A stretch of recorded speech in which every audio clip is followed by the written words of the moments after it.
Baik, yang pertama, teman-teman sekalian, doa itu adalah harapan terindah yang kita mohonkan kepada Allah dari satu keinginan yang diharapkan terwujud. Ya, apa saja yang dimohonkan kadang-kadang ada kaitan dengan kebutuhan keluarga, ada dengan pekerjaan, ada dengan lingkungan kehidupan, dan doa menunjuk bahwa kita itu lemah. Itu poinnya. Kita itu lemah, kita butuh pertolongan, dan kita punya Tuhan. Karena itu Allah sangat tidak suka kalau ada hamba yang tidak mau berdoa.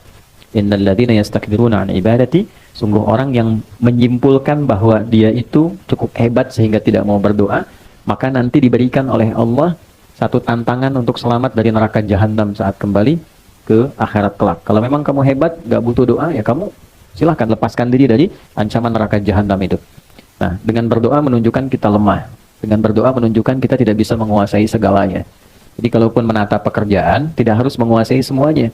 Karena tidak mungkin kita bisa melakukan segala hal harus kita kuasai. Apa yang kita bisa optimalkan, jadikan itu sebagai titik fokusnya, yang lainnya melengkapi satu dengan yang lainnya. Kemudian, dalam berdoa itu nanti ada beberapa etika, adab, yang kalau kita kerjakan dengan adab itu mempercepat terkabulnya doa. Sama kayak anak minta ke orang tua, dengan adab kan lebih cepat diberikan dibandingkan dengan sekedar meminta tanpa adab. Yang ada malah orang tua bisa merespon dengan respon yang tidak diharapkan. Maka yang pertama, adab itu ada yang terkait waktu, kedua ada yang terkait tempat, ketiga ada yang terkait dengan keadaan. Misal, terkait dengan waktu, doa yang dipanjatkan di pertengahan malam itu berbeda waktunya dengan yang dipanjatkan dalam keadaan siang. Nah, kehusyuannya pun akan lain. Jadi kalau teman-teman buka Quran surah ke-73 Al-Muzammil di ayat yang ke-6, ya, apalagi ini dipanjatkan dalam keadaan tahajud misalnya, itu sentuhan ke hatinya lain. Inna nasyi'atal laili hiya asyaddu wata'aw wa aqwamu qila.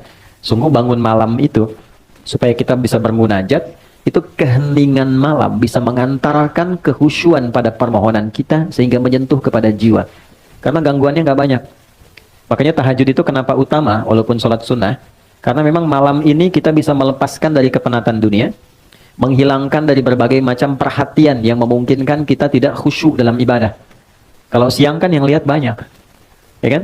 Ya, kalau ke masjid lagi sendirian khusyuk, begitu banyak orang makin meningkat, gitu kan? Nah, kalau malam siapa yang mau perhatikan? Riaknya tipis, ya. Kemudian sum'ah pengen didengar orang juga tipis karena nggak semua orang bangun. Nah, makanya kalau ada masalah yang urgent ya, teman-teman yang ibu ataupun teman-teman yang ikhwan, biasakan bangun malam, minta sama Allah. Ya, waktu yang paling enak itu kalau sekarang subuh misalnya jam 4.44 lah ya, kurang lebih gitu ya, 4.44. Misal Anda bisa bangun dari setengah 4